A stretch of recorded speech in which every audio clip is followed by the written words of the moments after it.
Ya estamos nosotros, estamos ya en contacto con el doctor Emilio Camacho. Le molestamos al doctor justamente para consultarle. Creo que la semana pasada se dio a conocer que el diputado Aguilera, Alejandro Alejandro Aguilera. Aguilera, que es miembro también del jurado, presentó un proyecto de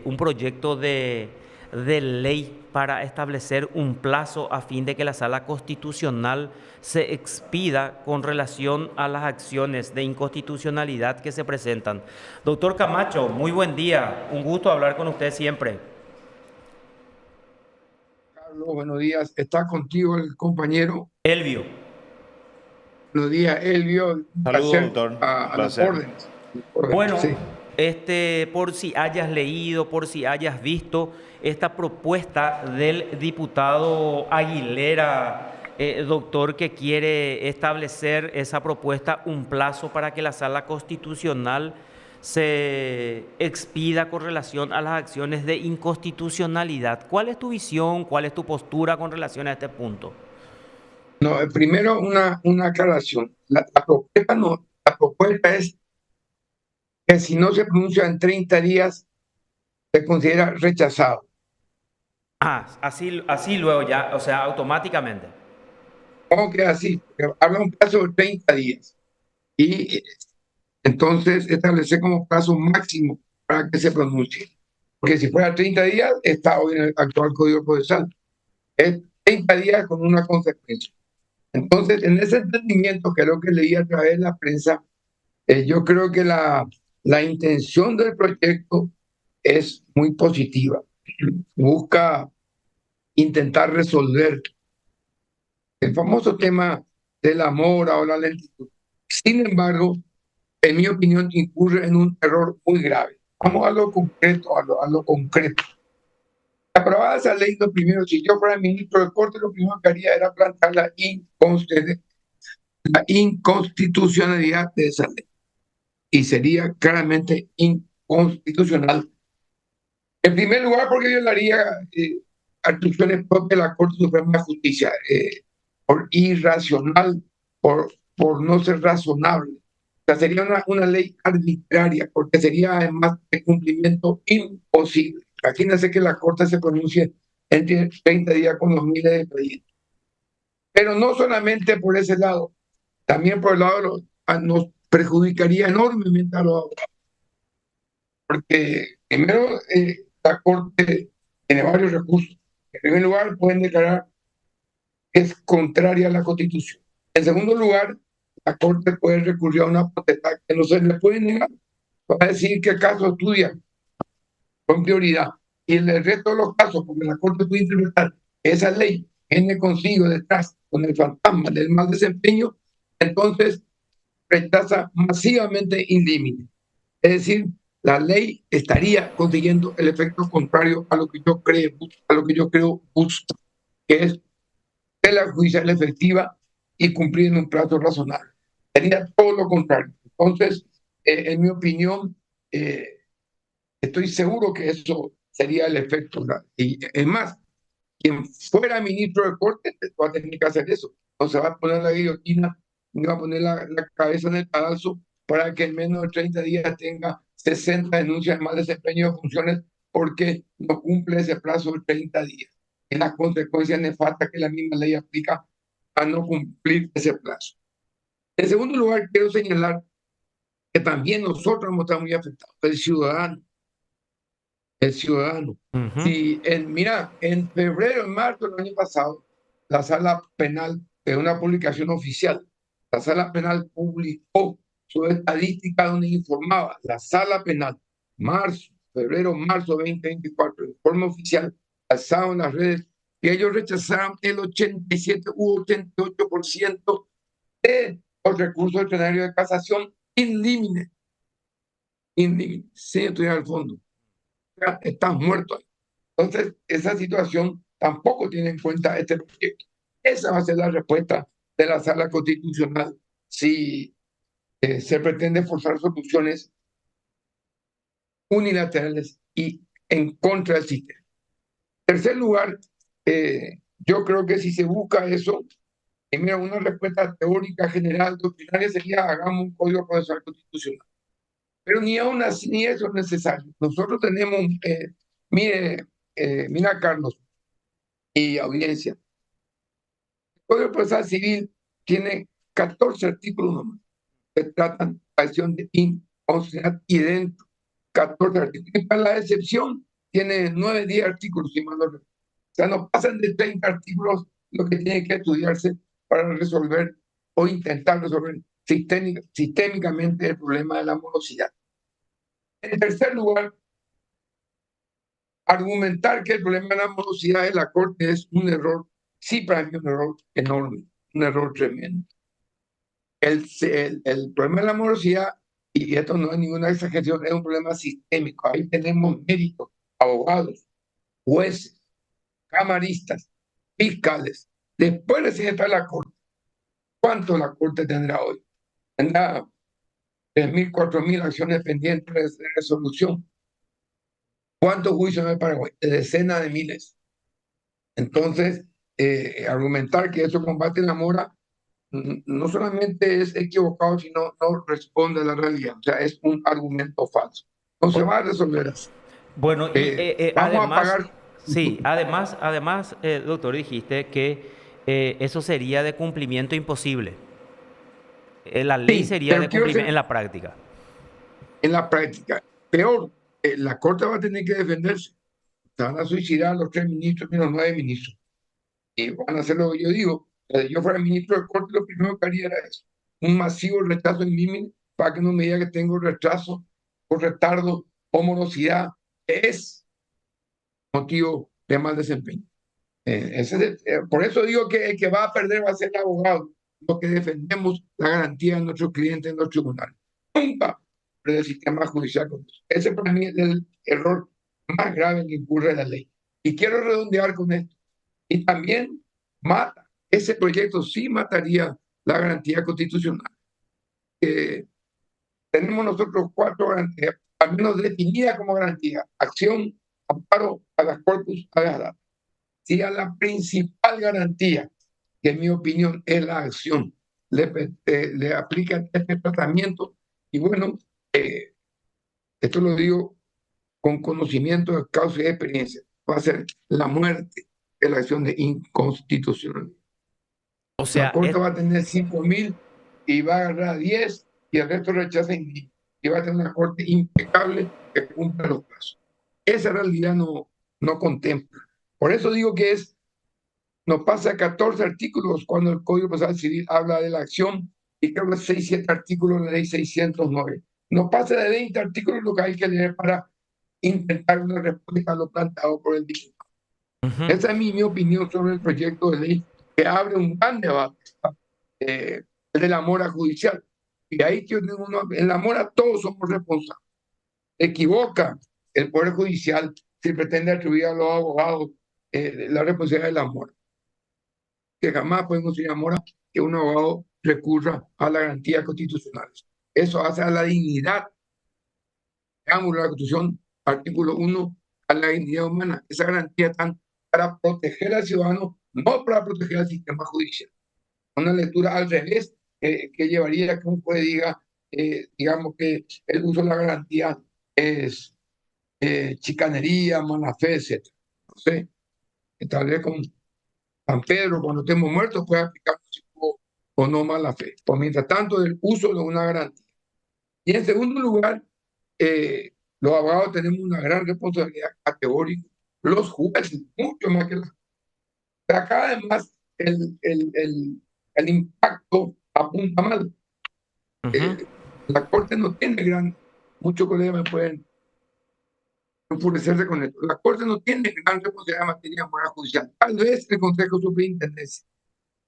Tal vez el Consejo de Superintendencia sí podría arbitrar medidas para que los jueces resuelvan. Pero mientras tanto, ¿qué ocurre sistémicamente? Y lo que ocurre ahora esté sentado en un juicio penal y el fiscal ya pide que se te sancione por ejercicio de mala fe. Ya me ha ocurrido eso.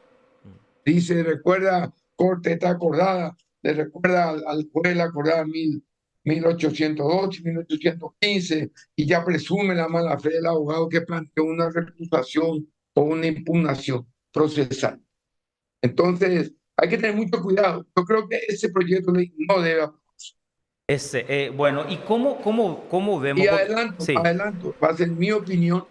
Yo lo digo con todo, yo soy asesor jurídico externo en la Cámara de Senadores de la Presidencia. Si me llega a mí un pedido de dictamen, esta va a ser mi opinión. claro, se entiende. ¿Y cómo hacemos, doctor? Porque sí hay mora y la Corte se tiene que expedir porque hay muchas presentaciones en la Sala Constitucional. Las estadísticas nos demuestran entre 3.000 a 4.000 acciones por año se presentan ante la Sala Constitucional y es imposible tampoco también que los ministros puedan estar al día, ¿verdad? Con esa cantidad de expedientes, pero hay un reclamo de los usuarios, de los abogados también, que se aceleren esas decisiones de parte de los ministros, doctor. Mira, todavía vuelvo al origen de mi intervención. Sí. 3.000 en la Corte y en el resto del Poder Judicial, ¿cuánto hay? Más de 120.000. Más de 120.000. Miremos también eso, es un problema sistémico. Miremos los 120.000. Dos, la precisión de tu pregunta me obliga a ser puntual y agradecido. Cuando se habla de estadística, hay que tener mucho cuidado, estimado amigo, Sí. mucho cuidado. Porque es como cuando te doy un ejemplo a favor de los abogados. Dice un juez, yo tengo 3.000 juicios, que un juez de primera instancia, no puedo cumplir, pero ese juez no cuenta que de 3.000 juicios, 700 son cobro guaraníes, que no necesita ni 10 minutos para Mm. automático. Así lo dice el Código Procesal. Y de esos 3.700 cobro guaraníes, otros 700 son juicios ordinarios que tienen etapa y avanzan. Entonces, hay que mirar bien. En el caso de las acciones, si habrá 3.000, sería bueno que se publique una estadística formal y completa en la Corte, dicho sea de paso, pero ¿cuántas de esas se resuelven con una cautelar? Muchísimas. Mucho, mucho. Y es más, no es una autocrítica porque una garantía constitucional. Muchas veces los abogados estamos buscando la cautelar nomás. Ujú. Y eso no es mala fe. Está reconocido en el Código Procesal Civil y está reconocido en la Constitución ese derecho, el derecho al recurso, el derecho a la doble instancia. Entonces, hay que ver si una cautelar impidió el agravio terrible, por ejemplo, de un despojo en una sentencia y a ella no hay mora. O sería una mora muy unilateral, muy parcial, pero para la causa no. Está impidiendo una cautelar, impide la consumación de un agravio, una injusticia, y la Corte tiene tiempo para estudiar. Pero lo que estoy convencido que de la mora, cuantitativamente es mínima la responsabilidad, ¿no? Cuantitativamente. Sí creo que ahí habría que hablar o tendría que funcionar el Consejo Superintendencia de la Corte, que tiene capacidad jerárquica de controlar todo el trabajo de los jueces del Paraguay. Pero tampoco tenemos estadísticas serias allí. Así mismo es.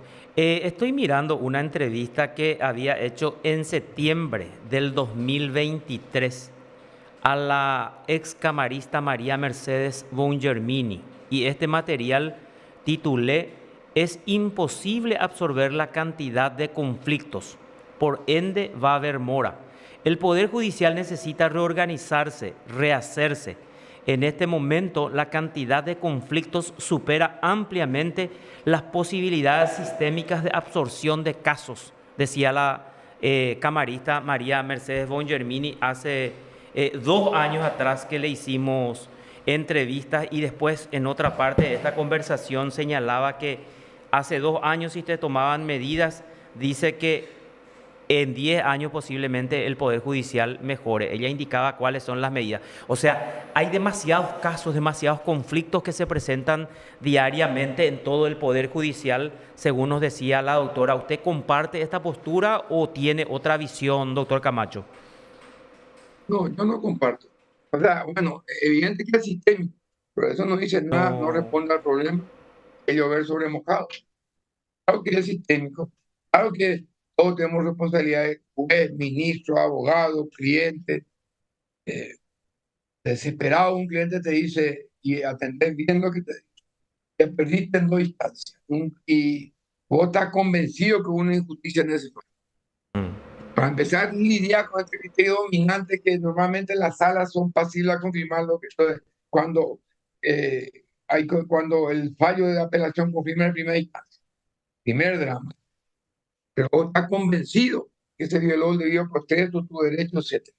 Y entonces el cliente te pide recurso y vos estás salvando una casa de un remate. Entonces, decir que es sistémico, bueno, sí es cierto, pero no nos aporta al problema. Yo creo que acá tenemos que ver puntualmente el problema. Y reitero, ya que si buscamos una respuesta general, son 30 artículos que el profesor hace, no más. La excepción y la acción.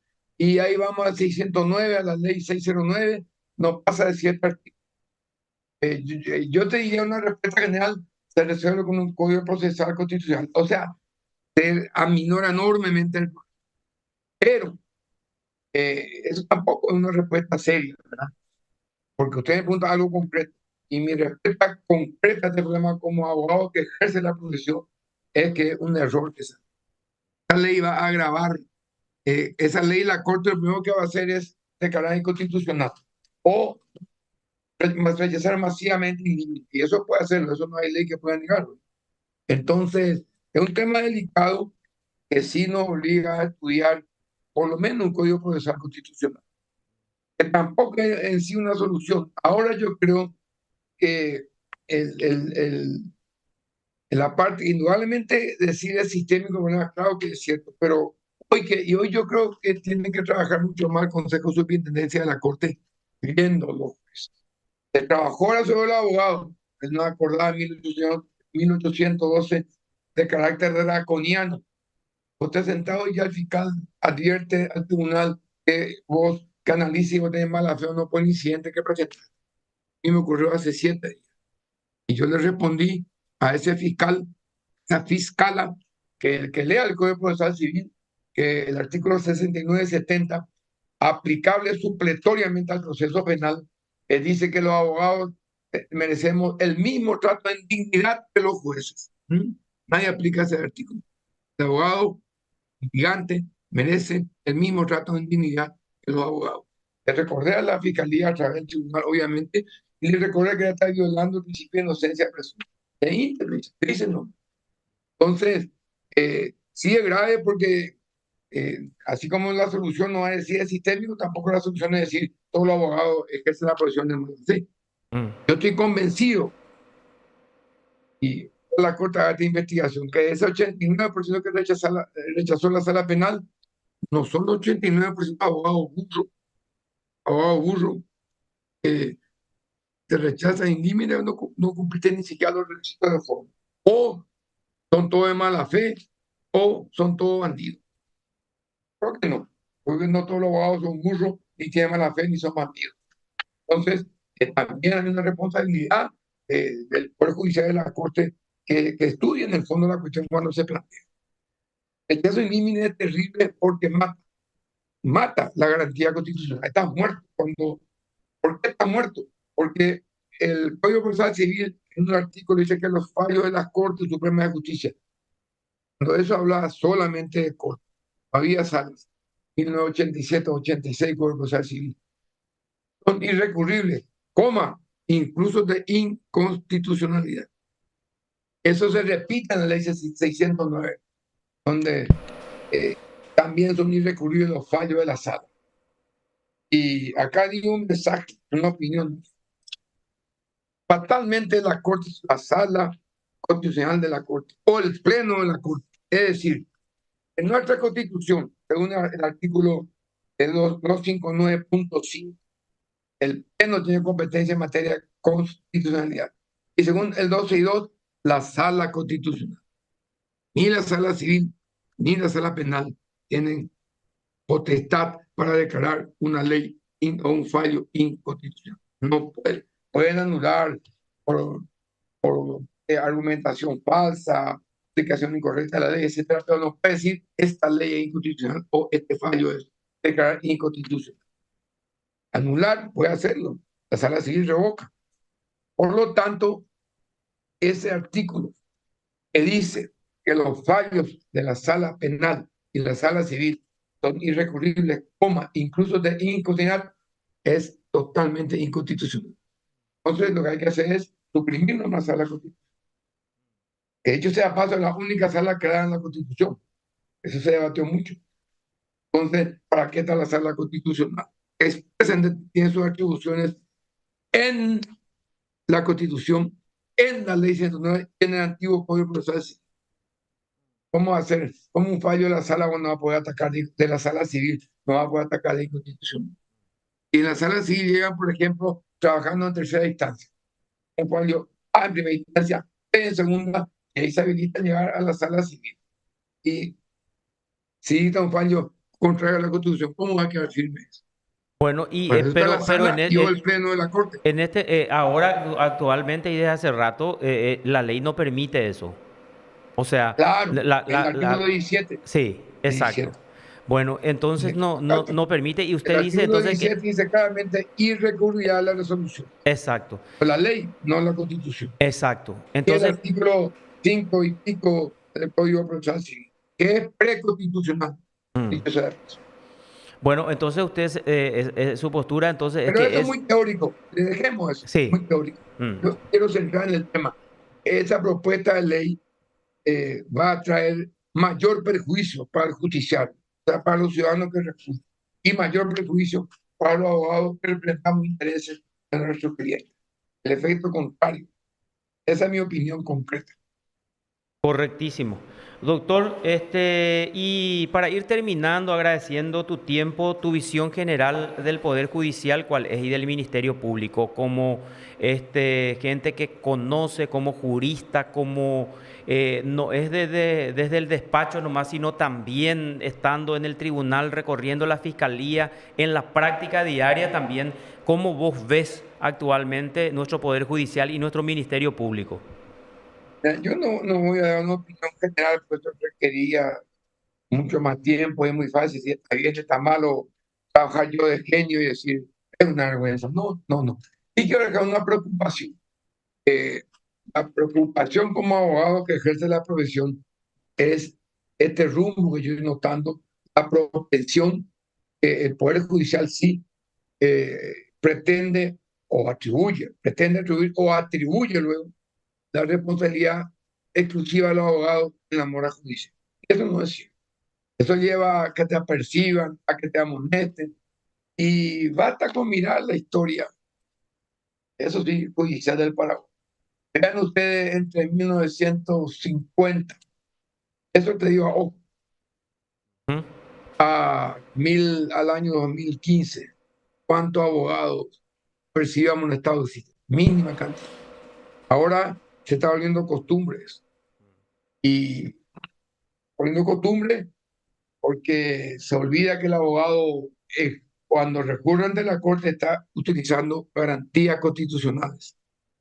Cuando un abogado apela, está aplicando el Pacto San José de Costa Rica, principio de doble instancia, que está también en el 247 de nuestra Constitución.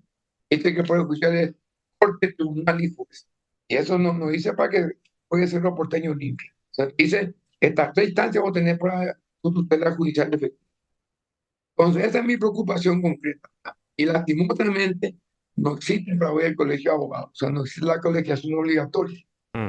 Y esto le digo a los colegas, si tuviéramos una colegiación obligatoria, somos 40 y pico mil abogados, que cada abogado pague 15.000 mensuales de cuota. Tendríamos centenares de millones al año y podríamos pagar un salario de 40 millones al presidente del colegio de abogados y 40 secretarios de conflicto, y ellos pelearían con los jueces, defendiendo el derecho de la protección. Si hoy yo recurro con un juez, no quiero, porque corre el riesgo de que me represalien en una sentencia. Entonces necesitamos una colegiación obligatoria que existe en toda América Latina, de Estados Unidos hasta Antofagasta, a Chile, menos en Paraguay. No. Entonces, es un problema grave. No tenemos colegio de abogados. ¿No estás de acuerdo entonces con estas sanciones, con estas acordadas sancionatorias que está sacando la Corte y que le está exhortando permanentemente a los jueces a advertir y a sancionar a los abogados, doctor?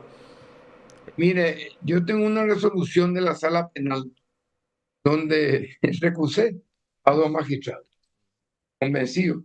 Yo en 40 y pico años de ejercicio recusé 3 veces en mi vida. Y desafío a cualquier persona que pueda ver eso. 4 veces recusé.